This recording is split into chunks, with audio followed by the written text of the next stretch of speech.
Assalamualaikum warahmatullahi wabarakatuh. Anak-anakku kelas 3 yang solih-solihah, berjumpa lagi dengan Ustazah dalam Tauji Pagi. Hari ini kita bersama-sama akan belajar tentang keutamaan sholat tahajud. Salah satunya adalah mengangkat derajat manusia.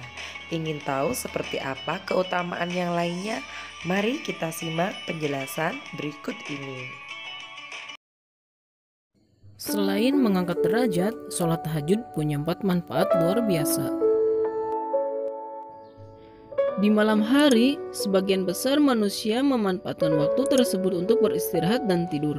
Namun sebenarnya malam hari adalah salah satu waktu yang paling berharga dan tepat untuk beribadah serta bersujud di hadapan Sang Ilahi. Apabila di malam hari seseorang terbangun dan melaksanakan sholat malam, maka ia akan lebih dicintai oleh Allah. Pasalnya, sholat malam merupakan salah satu salat terbaik setelah salat wajib.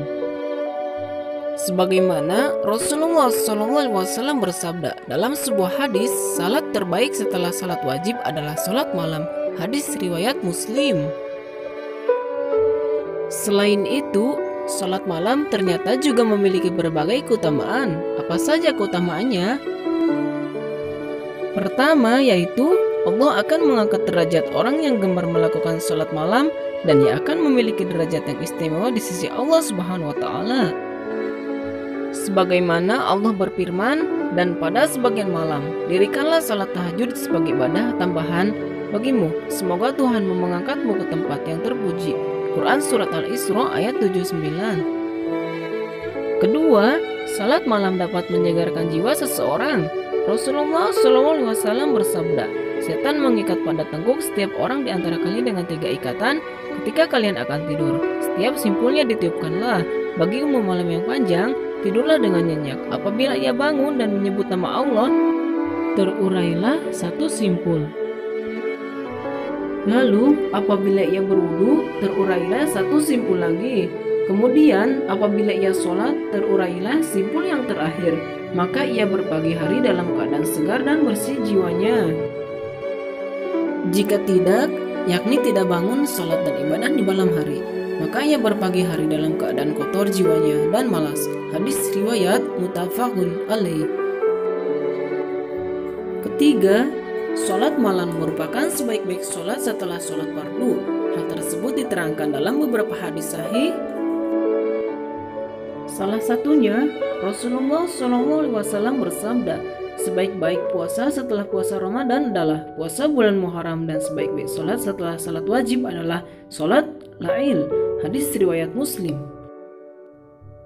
Keempat, sholat malam akan membuat seseorang masuk surga. Hal tersebut dijelaskan oleh Rasulullah SAW. Beliau SAW bersabda, wahai sekalian manusia, sebarkanlah salam, berilah makanan, sambunglah tali persaudaraan, dan sholatlah ketika manusia terlelap tidur pada waktu malam. Niscaya engkau akan masuk surga dengan selamat. Hadis riwayat Ibnu Majah. Selain itu, Rasulullah SAW bersabda, sungguh di dalam surga terdapat kamar-kamar yang bagian dalamnya terlihat dari luar dan bagian luarnya terlihat dari dalam. Kamar-kamar itu Allah sediakan bagi orang yang memberi makan, melembutkan perkataan, mengiringi puasa Ramadan dengan puasa sunnah, menebarkan salam dan mengerjakan sholat malam ketika manusia lain terlelap tidur. Hadis riwayat At-Tirmizi. Kelima, sholat malam akan membuat doa menjadi makbul dan dikabulkan. Pasalnya, sholat malam sangat istimewa jika dilakukan pada sepertiga malam terakhir, tepatnya pada pukul 1 hingga menjelang subuh. Rasulullah SAW bersabda, Allah turun ke langit dunia setiap malam pada sepertiga malam terakhir. Allah lalu berfirman, siapa yang berdoa kepadaku, niscaya aku kabulkan. Siapa yang meminta kepadaku, niscaya aku beri. Siapa yang meminta ampunan kepadaku, tentu aku ampuni. Demikianlah keadaannya hingga terbit fajar. Hadis riwayat Bukhari dan Muslim. Dengan mengetahui 5 keutamaan sholat malam tersebut, Umat Islam hendaknya semakin giat mendirikan sholat malam. Dengan melakukan sholat malam, maka derajatnya akan ditingkatkan oleh Allah Subhanahu wa Ta'ala. Selain itu, sholat malam merupakan sebaik-baik sholat setelah sholat fardu. Dapat menyegarkan jiwa, membuat doa diijabah, dan dapat membuat seseorang masuk surga. Wallahu a'lam bishawab.